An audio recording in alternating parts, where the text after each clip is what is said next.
गणेशाय नमः। श्री सरस्वते नमः।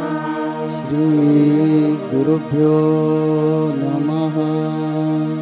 जगद्गुरु नरेंद्राचार्य महाराज की जय। सद्गुरु काडसिद्धेश्वर महाराज की जय। संत शिरोमणि गजानन महाराज की जय। आद्य जगद्गुरु रामानंदाचार्य महाराज की जय। सिया वल्लभ रामचंद्र की जय। गुरुर्ब्रह्मा गुरुर्विष्णू गुरुर्देवो महेश्वरा गुरुर्साक्षात् परब्रह्म तस्मै श्री गुरवे नमः। सार्थ श्रीमद दासबोध दशक 7वा समास 7वा साधन प्रतिष्ठा निरूपण। श्रीराम वस्तुसी जरी कल्पावे तरी ते निर्विकल्प स्वभावे तेथे कल्पनेच्या नावे शून्याकार तथापि कल्पू जाता न एक कल्पनेच्या हाता ओळखी ठाई न पडे चिंता भ्रंश पडे। मी पणे वस्तू ना कळे मी पणे भक्ती मावळे मी पणे शक्ती गळे वैराग्यासी मी पणे प्रपंच न घडे मी पणे परमार्थ बुडे मी पणे सकळ ही उडे यश कीर्ती प्रताप मी पणे मित्री तुटे मी पणे प्रीती आटे मी पणे लिगटे अभिमान अंगी मी पण कोणासी नसाहे ते भगवंती कैसे साहे म्हणून मी पण सांडून राहे तोची समाधानी। पुंडलिक वरदे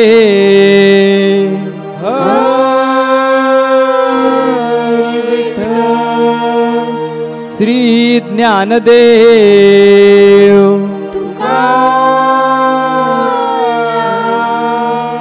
पंढरीनाथ महाराज की जय। जगद्गुरु नरेंद्राचार्य महाराज की जय। अनंत श्री विभूषित जगद्गुरु रामानंदाचार्य श्री स्वामी नरेंद्राचार्यजी यांच्या चरणकमलांना कोटी कोटी वंदन करून उपस्थित गुरुबंधू गुरुभगिनींना श्री गुरुदेव। ग्रंथराज दासबोधातील दशक 7 आणि समास 7 यामध्ये समर्थाने या समासाचं नावच दिलेलं आहे साधन प्रतिष्ठा। साधन आणि प्रतिष्ठा असे 2 विषय या ठिकाणी आणि याची सुरुवात करताना आपण एका ओवीने सुरुवात करूया। ती म्हणजे काय? जन्म आलिया एक काही करावे सार्थक ऐसे न करता निरर्थक जन्मभूमी भार होय। या जन्माला अतिशय सुंदर असा नरदेह आलेला आहे आणि या नरदेहाचं सार्थक कशाने होईल हो? आपल्याला वेगवेगळ्या प्रकारची भौतिक सुख जर आपल्याला प्राप्त झाली त्या नरजन्माचं सार्थक होईल का? तर अजिबात नाही। मी आज नरजन्माचं या नरदेहाचं सार्थक कशाने होईल? तर संत सांगतात साधू सांगतात आणि महात्मे सांगतात की या नरदेहाचं सार्थक करायचं असेल तर मी कोण आहे याची जाणीव व्हायला पाहिजे। माझं खरं स्वरूप काय आहे हे समजणं हे जाणणं त्या परब्रह्माला जाणणं मी स्वतःच तो ब्रह्म आहे याची जाणीव होणं म्हणजेच काय? ते या नरदेहाचं सार्थक करणं। इथपर्यंतचा प्रवास आहे आपला आणि हा प्रवास करताना आपल्याला काय करायला लागेल? हा साधा सोपा प्रवास आहे आपल्याला असं वाटतं का? तर अजिबात नाही। मग यासाठी ह्या बद्धजीवाला वाटतंय की आपण या साधू संतांसारखं मुक्तीच्या मार्गावर जावं। मग संतांनी सांगितलेलं आहे की बाबा रे या मार्गाने जर तुला जायचं असेल ना तर मग काय करायला पाहिजे? तर साधना करणं गरजेचं आहे। ध्यान चिंतन मनन त्या परमेश्वराचं करायला पाहिजे। त्या मार्गाने जर तू गेला तर नक्कीच तुला त्या साध्यापर्यंत त्या परब्रह्मापर्यंत त्या खऱ्या स्वरूपापर्यंत तुला पोचता येईल। परंतु साधन आहे. मग साधन काय आहे? तर समर्थ या ठिकाणी सुंदर सांगतात, तुमच्या हातात साधन दिलेले तो हा नरदेह, हा देहच तुमच्याकडचा साधन आहे. आणि या साधन रूपाने, या देहरूपी साधनाने तुम्हाला त्या साध्यापर्यंत पोचायचं आहे. हे साधन आपल्याला अतिशय सुंदर दिलेलं आहे. आणि या साधनाद्वारे देहरूपानेच आपल्याला त्या साध्य, ते परब्रह्म, माझं स्वरूप मला जाणायचं आहे. परंतु भाविकांनो, साधन काय? तर नरदेह. आणि साध्य काय? की मी कोण, म्हणजे मी कोण याची ओळख करून घेणे, हे आपलं साध्य आहे. मनुष्य जन्माचं साध्य काय? तर मी कोण हे समजून घेणं, हे साध्य आहे. आणि साधन आहे नरदेह. हे जे शरीर मिळालं, या शरीराच्या माध्यमातून अनेकी वाट कोण, जाने का घाट कोण, ब्रह्मा का कपाट कोण, कोण में कोण समाया है, हे समजून घ्यायचं आहे. सुरू करत आहे. अतिशय सुंदर आपल्या माऊलींनी आपल्याला सांगितलेलं आहे की हे साधन आहे आणि या साधनाद्वारेच आपण साध्यापर्यंत पोचायचं आहे.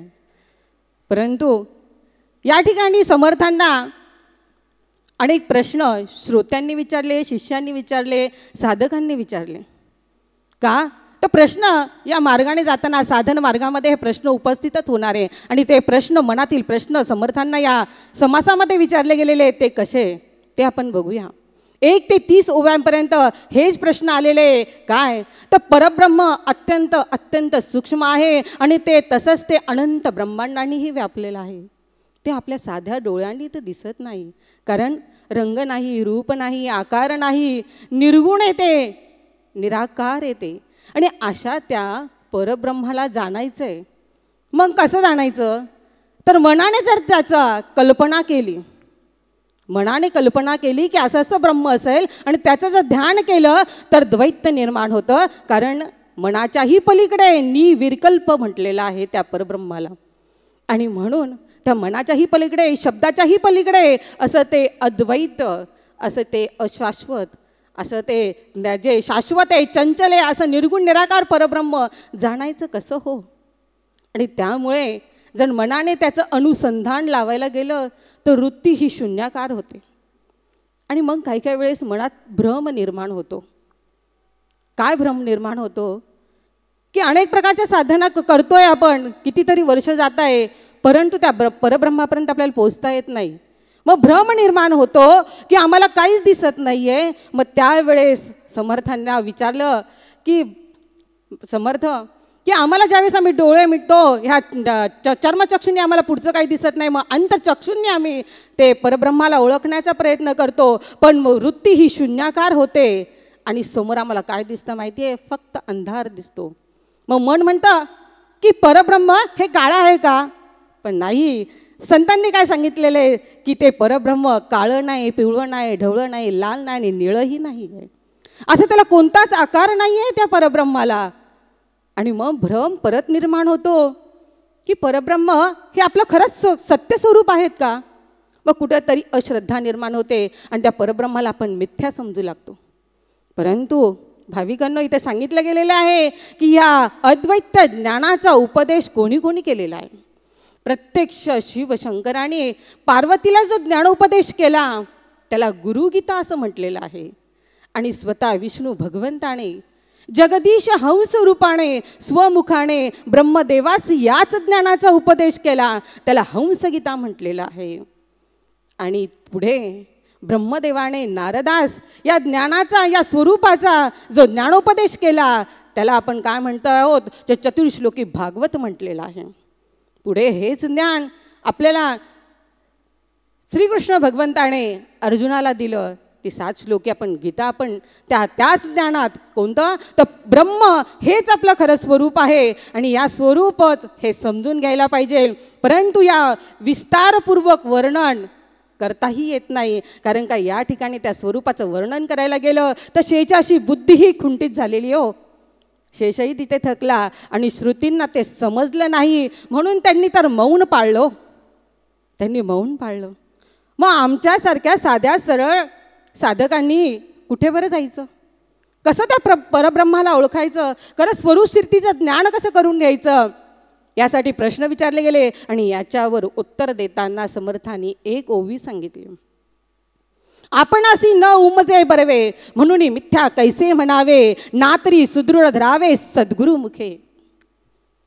किती सुंदर सांगितलेलं आहे. आपल्याला जे कळत नाही ना, जे आपल्याला समजत नाही, ते ज्यांनी समजून घेतलेलं आहे, ज्यांनी त्याला जाणलेलं आहे स्वरूप स्थितीला, ज्यांनी त्या परब्रह्माला जाणलेलं आहे, आपल्या त्या सद्गुरूंकडनं आपण ते समजून घ्यायला पाहिजे. आणि म्हणून आपले जगद्गुरु श्री आपल्या माऊली आपल्याला दर संत संघामध्ये आवर्जून आवर्जून सांगतात, पुढच्या संत संघात या, मी तुमची खरंच वाट बघतोय, कारण तुम्हाला बघितल्याशिवाय मला चैन पटत नाही. काय एवढी वाकुळता आहे का? तर आपल्या माऊलींनी त्या स्वरूप स्थितीला, त्या परब्रह्माला जाणलेलं आहे आणि त्यांना त्यांची तळमळ आहे की माझ्यासारखं माझ्या सगळ्या भक्तांनी, माझ्या साधकांना सुद्धा त्या स्थितीचं, त्या स्वरूपाचं ज्ञान हे व्हायलाच पाहिजे. आणि ते कुठून होईल हो? तर ते फक्त या संत संघातून, गुरु माऊलींच्या मुखातून जे अमृत तुल्य हा उपदेश जर आपण ऐकला तरच आपल्यामध्ये त्या स्वरूप स्थितीपर्यंत आपण जाऊन पोहोचू शकतो. म्हणून आवर्जून आवर्जून सांगतात की दर संत संघाला यावं, मी तुमची वाट बघतो आहे. ही तळमळ आहे. आणि असे शांत साधू यांनी आतापर्यंत आपल्या या स्वरूप स्थितीचं ज्ञानोपदेश केलेला आहे. इथे समर्थ सांगताना हा खडतर मार्ग आहे हो, जरा त्या खऱ्या ज्ञानापर्यंत पोचायचं आहे. परंतु हा खडतर मार्गाने जात असताना त्याच्यामध्ये काय येतं माहिती आहे का? मीपणा येतो. थोडीफार साधना करायला लागलं ना, तर मी एवढी साधना केली, किती वर्षापासून साधना करतो आहे, हा जो मी, हा अहंकाराला जन्म देतो, प्रतिष्ठेला जन्म देतो, मानापानाला जन्म देतो. आणि म्हणून समर्थ म्हणतात की ब्रह्मचिंतन करत असताना, त्या ब्रह्माचं ध्यान करत असताना मी ब्रह्मचिंतन करतो, हे सुद्धा म्हणू नका. मग याच्यासाठी सोपी युक्ती काय सांगितलेली आहे समर्थांनी? एक करा. काय करा? मी कोण आहे? तर मी आत्मा आहे. या देहाचा माझा काही एक संबंध नाही. मी एक आत्मा आहे, मी एक ब्रह्म आहे. आणि साधन काय आहे? तर हा देह आहे. साधना हा देह करतो आहे आणि त्यामुळे या देहाशी तर माझा काही एक संबंध नाही आहे. अशी जर नित्य नित्य आणि नित्य धारणा जर मनात धरली आणि या मार्गाने जर आपण गेलो तर नक्कीच एक ना एक दिवस आपण त्या स्वरूप स्थितीपर्यंत, त्या परब्रह्मापर्यंत नक्कीच नक्कीच पोहोचू शकतो. परंतु याच्यामध्ये सगळेच जण, गीतेमध्ये सांगितलेले हजारांनी भक्त असतात, लाखोनी भक्त असतात, पण एखादाच त्या स्थितीपर्यंत जाऊन पोहोचतो. हजारातले एक जातो, मग 999 कसे असतात? त्यांच्यामध्ये अहंकार निर्माण होतो. कारण का थोडीशी जरी प्रतिष्ठा निर्माण झाली, थोडासा जरी साधना झाली तर सिद्धी प्राप्त होते. आणि त्या सिद्धीमुळे आपल्याला काहीतरी येतं आणि त्यामुळे आपण काय करतो? साधना करण्याचा खंड पाडतो. खंड पाडला जातो आणि गुरूंची आज्ञा न घेताच काही काही ठिकाणी गुरु जे साधक जे असतात ते काय करतात? आपले शिष्य निर्माण करतात. आणि त्या शिष्यांपुढे आम्ही साधना कशी बरं करावी? आणि म्हणून या अहंकारापोटी ते साधना करत नाही आणि आपल्या स्वरूप स्थितीपर्यंत ते पोहोचू शकत नाही. परंतु समर्थ म्हणतात की अरे बाबा, त्या स्वरूप स्थितीपर्यंत जर जायचं असेल तर तुला नित्य नित्य ह्या संत संघात यायला पाहिजे. सद्गुरूंच्या सहवासात जर आला तर आपला मान पान प्रतिष्ठा तेच आपल्यातून काढून टाकू शकतात. कारण सद्गुरूंशिवाय दुसरा तरुणोपायच नाही आहे. कारण तेच आपल्यातले विकार, आपल्यातला अहंकार, आपल्यातला गर्व, आपल्यातला मान पान प्रतिष्ठा जी या साधनेमध्ये आड येते ती आपल्याला बाजूला करतात आणि खरं ज्ञान सांगतात. म्हणूनच नामदेव महाराजांनी सांगितलेलं आहे, अकल्प आयुष्य व्हावे तया कुळा, माझी या सकाळा हरीची या दासा. ह्याच्यामध्ये त्यांनी सांगितलं की अहंकाराचा वारा न लागो राजसा, माझी या विष्णुदासा भाविकांची. आपण तेच अभंगातून एका ऐकूया आणि मग पुढे जाऊया.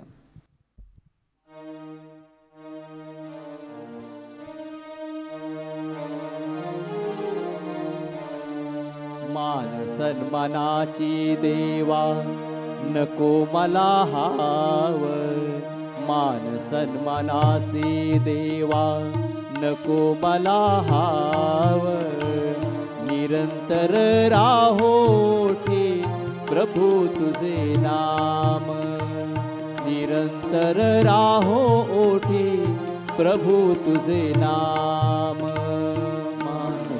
मनाची देवा नको मला हाव, मान सन्मानाची देवा नको मला हाव, निरंतर राहोठी प्रभू तुझे नाम, निरंतर राहोठी प्रभू तुझे नाम, निरंतर राहोठी प्रभू तुझे नाम.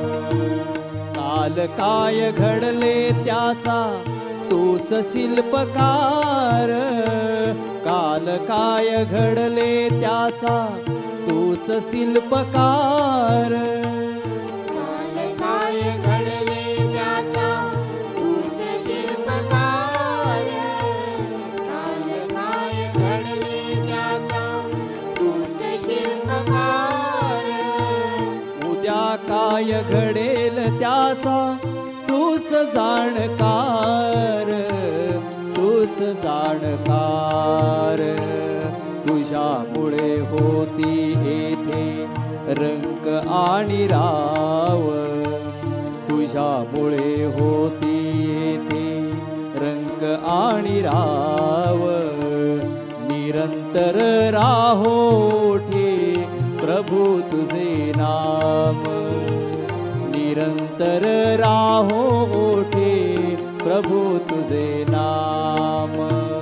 मान सन्मानाची देवा नको मला हाव, मान सन्मानाची देवा नको मला हाव, निरंतर राहोठी प्रभू तुझे नाम, निरंतर राहोठी प्रभू तुझे नाम.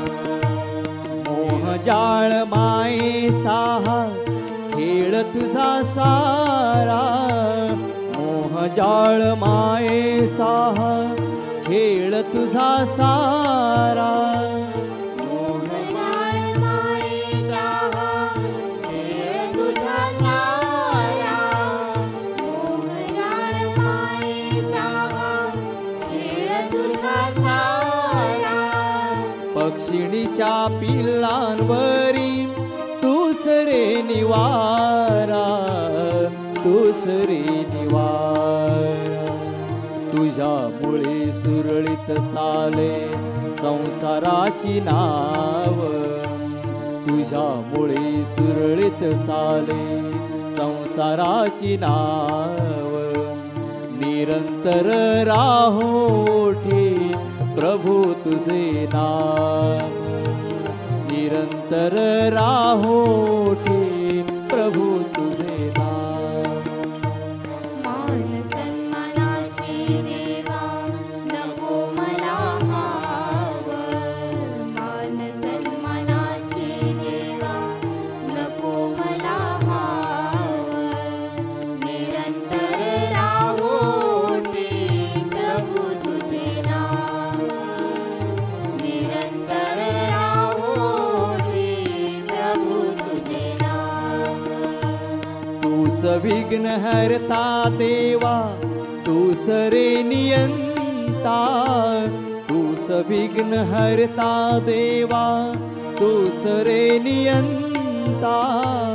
तूच विघ्न हरता देवा, तूच नियंता, तूच विघ्न हरता देवा, तूच नियंता.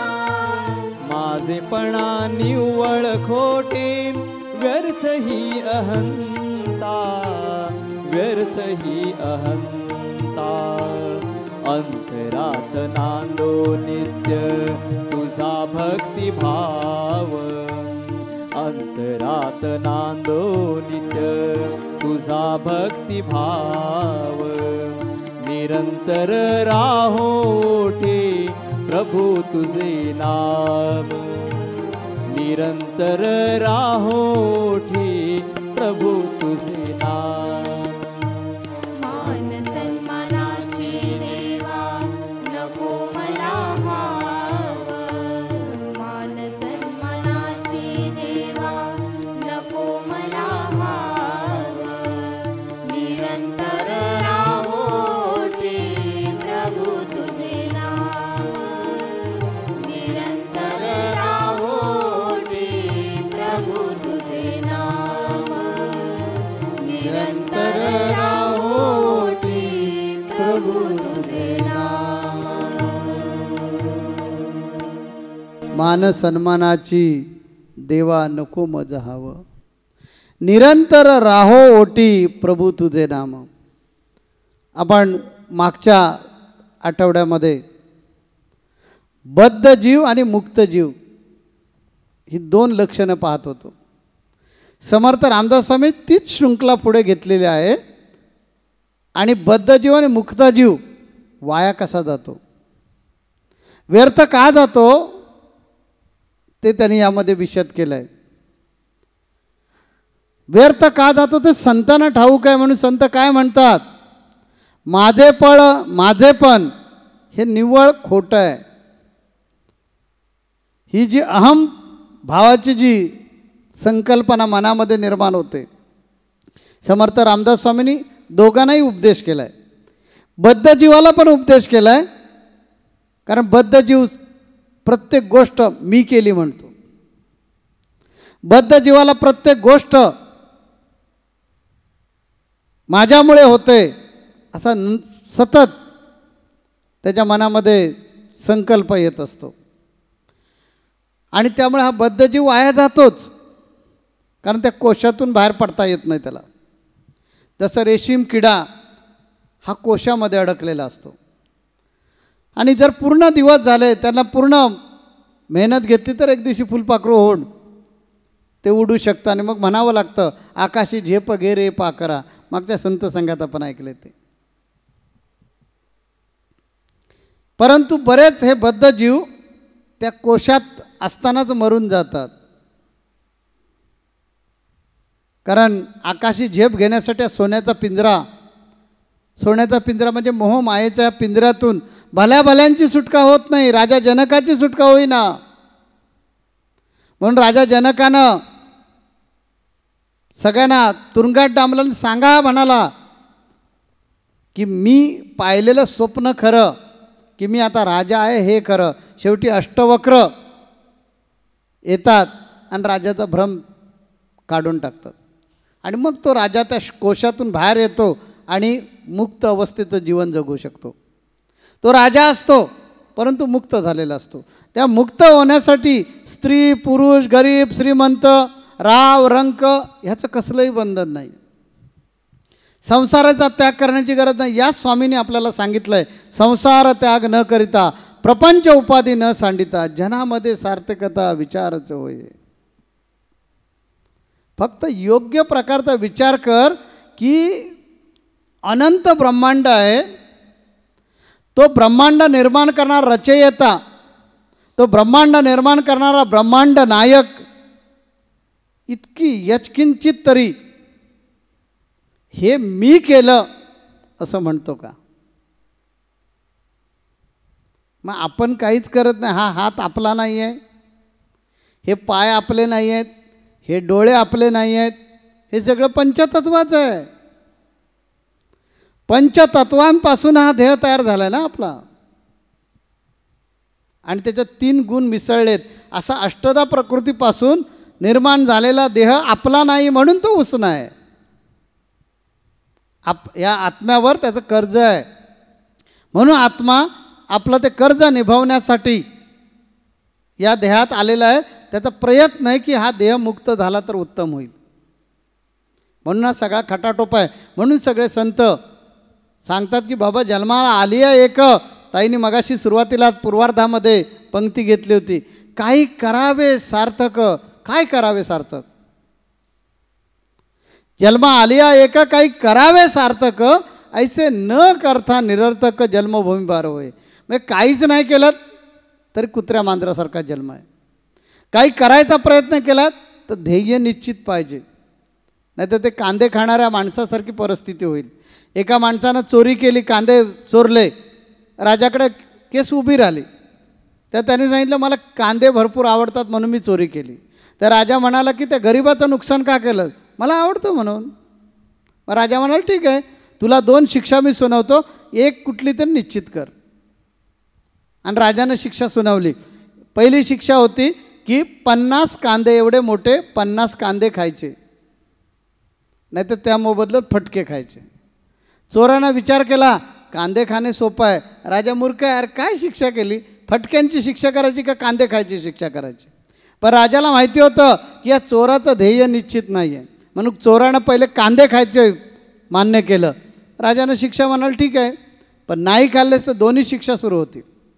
1 2 3 4 कांदे खाल्ल्यानंतर आग झाली डोळ्यांची, लघवीला व्हायला झालं, संडासला होतं की लघवीला होतं अशी परिस्थिती झाली. आणि म्हणाला आता नको, हे झेपणार नाही महाराज. महाराज म्हणाल चालणार ना, तर 50 कांदे खावेच लागतील. नाही पण झेपणार नाही. झेपणार नाही म्हटल्याबरोबर सेवकाने चापकाचे फटके ताणायला सुरुवात केली.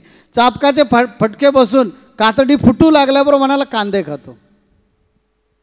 कांदे खाऊ लागल्याबरोबर परत आग झाली. आग झाल्यावर म्हणाल नाही आता जमणारच नाही. राजा म्हणाल चाल परत चापकाचे फटके सुरू होतील. नको नको म्हणाला कांदे खातो. मग कांदे खायला परत सुरुवात करतो, पण खाऊच शकला नाही जादा कांदे. शेवटी राजा म्हणाला ह्या सगळा टाईमपास करायचं आहे, तर काम चाललं, ह्याला फटकावून काढा आणि ह्याला जी 50 चापकाची शिक्षा आहे ती पूर्ण करा. म्हणून परत फटक्यावर फटके पडायला लागले. आणि असा एक वर्मी फटका बसला, तिथे चोराचा प्राण गेला. तात्पर्य काय, ध्येय निश्चित पाहिजे. आपलं ध्येय निश्चित करा. जन्माला आलो करायचं काय, तर स्वस्वरूपाची ओळख. मग ही स्वस्वरूपाची ओळख होण्यासाठी संतांना शरण गेलं पाहिजे. न चुकता आठवड्याला संत संघाला आलं पाहिजे. मला फुरसत कुठं आहे, माझ्याकडे वेळ नाही आहे, माझ्या मुलीचं लग्न आता काढलेलं आहे, माझं अमुक काम करायचं आहे, हे बाजूला ठेवा. कारण कारणं येतच राहणार आहेत आणि त्यातून आपल्या स्वतःसाठी वेळ काढा. किती 1 तासाचा, तो पण रविवारी काढायचा, अचानक पण नाही आहे. आम्ही सांगून टाकलं आहे दर रविवारी सकाळी 9 वाजता मी तुमच्या प्रतीक्षेत आहे, तुम्ही या. मग गुरूंवर प्रेम असेल तर तुम्ही येणार, बसणार, बसल्यानंतर आत्मचिंतन करा, स्वामी काय सांगतायत ते ऐकलं पाहिजे. आणि हे लक्षात ठेवलं पाहिजे की हे सगळं चालवणारा जो आहे त्याला जर गर्व नाही आहे, त्याला जर अहंकार नाही, तर माझा हा उसना देह, मी कशाला अहंकार राहायचं. मुक्त जीव जे आहेत, मुक्त बुद्धीचे जे लोक आहेत ते अशा प्रकारे वागतात. पण ज्याला अर्धवट ज्ञान झालं आहे, म्हणजे धड तो बद्धही नाही धड मुक्तही नाही, अशांवर सुद्धा समर्थाने आसोडे ओढलेले आहेत. की काही जण काय करतात, महाराजांचे चेले होतात, थोडंफार ज्ञान होतं, थोडंफार ज्ञान झाल्यानंतर त्याला वाटतं आता मला सगळंच कळलं, आणि अहंकाराने फुकट जातं. म्हणून प्रबोधनकारांनी, प्रवचनकारांनी याच्यातून बोध घेतला पाहिजे. जोपर्यंत आपल्याला पूर्ण ज्ञान झालेलं नाही तोपर्यंत आपण मुक्त नाही. आणि मग पूर्ण ज्ञान झालं नाही की अर्धवट ज्ञानानं अहंकार येतो. आणि मी तुम्हाला माहिती आहे का कोण आहे, मी दर आठवड्याला स्वामींच्या मांडीला मांडी लावून बसणारा प्रबोधनकार आहे, असा गर्व येतो. आणि गर्व आला की आपण वाया जातो. मग आपल्याकडून भक्ती होत नाही, साधना होत नाही, आपलं साध्य काय ते नेमकं विसरतो आणि मग आपली फजिती होते. आणि म्हणून जर मुक्त व्हायचं असेल तर आपण निर्लेप झालं पाहिजे. राग, लोभ, मोह, माया ह्याच्या पलीकडे गेलं पाहिजे, तरच आपल्यामध्ये निर्लेप अवस्था येईल. आणि अशी निर्लेप अवस्था जर आपल्यामध्ये आली तर आपण मुक्त होणार आहे. आणि म्हणून हा समर्थ रामदास स्वामींनी जाणूनबुजून समास निर्माण केला आहे, दोघांसाठी निर्माण केला आहे. एक अर्धवट ज्ञानी लोकांसाठी आणि एक अडाणी लोकांसाठी. अडाणी याच्यासाठीच की यातील कुठलीच गोष्ट माझी नाही आहे, करता करविता वेगळा आहे हे माहीत असूनसुद्धा माझं करतो, त्याला बदलायला गावठी भाषेमध्ये, ग्रामीण भाषेमध्ये आपण अडाणी म्हणतो. तर असा एक. आणि दुसरा की हे सगळं जे आहे हे तो करतो हे माहीत आहे, तरीसुद्धा अर्ध्या हळकुंडानं पिवळं होण्याचा जो प्रकार समाजामध्ये असतो किंवा काही लोकांमध्ये ही मनोवृत्ती असते, अशा मनोवृत्तीच्या लोकांनी आपलं जीवन वाया घालवलेलं आहे. ते घालवू नये यासाठी सुद्धा त्यांनाही ताळ्यावर आणण्यासाठी समर्थ रामदास स्वामींनी बद्ध आणि मुक्त होऊ पाहणारे या दोघांसाठी हा बोध केलेला आहे की अहंकार सोडा आणि परमेश्वराच्या गुरुच्या चरणाचा ध्यास धरा. चरण तुझे गुरुराया हीच माझी देवपूजा. अशा प्रकारे लीन राहा, विनम्र राहा. हा गुरुदेव आपल्याला मोक्षाकडे घेऊन जाणार आहे आणि मोक्षाचा जो आनंद आहे तो मिळवून देणार. कारण त्यांच्या व्यतिरिक्त या जगामध्ये कोणीही मोक्ष मिळवून देण्यासाठी समर्थ नाही. म्हणून समर्थ रामदास स्वामी सांगतात, न चुकता करू नका काही संत संग धरा. संतांची संगत धरा, संत संगतीत या आणि संत संगतीत आल्यानंतर बाकी काही नाही सोडलं तरी चालेल, अहंकार सोडा. लीनता येऊ द्या, विनम्रता येऊ द्या. हेच आपले आध्यात्मिक अलंकार आपल्या अंगावर जेवढे असतील तेवढे तुम्ही परमार्थाचे श्रीमंत असाल. आणि अशाचीच परमार्थी तो राज्यधारी, परमार्थ नाही तो भिकारी, असं दासबोधामध्ये सांगितलं आहे. आणि म्हणून आपल्या हातून परमार्थ होण्यासाठी लीनता, विनम्रता, शालीनता या गोष्टी आपल्यामध्ये याव्यात अशी अपेक्षा समर्थ रामदास स्वामींनी ठेवले. तीच अपेक्षा मी ठेवलेली आहे आणि आपल्या सर्वांच्या जन्माचं कल्याण व्हावं अशी इच्छा व्यक्त करून या ठिकाणी मी आपली रजा घेतो. जगद्गुरु नरेंद्राचार्य महाराज की जय. सद्गुरु काडसिद्धेश्वर महाराज की जय. संत शिरोमणी गजानन महाराज की जय. आद्य जगद्गुरु रामानंदाचार्य महाराज की जय. सियावल्लभ रामचंद्र की जय.